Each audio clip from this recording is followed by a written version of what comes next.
சுவாமியே சரணமையப்பா, ஹரிஹர சுதனே சரணமையப்பா. இதுவரை நாம் ஹரிஹர சுதன் ஐயப்பன் மணிகண்டனுடைய வரலாற்றை பார்த்தோம். அவனுக்கு விரதம் இருக்கக்கூடிய முறைகளை பார்த்தோம்.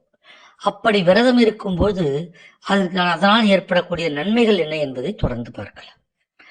ஒவ்வொரு கன்னிச்சாமியும் குருசாமியின் தலைமையில்தான் ஐயப்ப மலைக்கு செல்கிறார்கள். இதன் தாத்திரிகம் என்னவென்றால், நாம் அனைவரும் ஒரு குருவினுடைய சொற்களை, குருவினுடைய வழிகாட்டுதலை ஏற்று செயல்பட வேண்டும் என்பதுதான் ஐயப்ப பக்தர்களுக்கு ஐயப்பன் உணர்த்தக்கூடிய மிகப்பெரிய செயல்.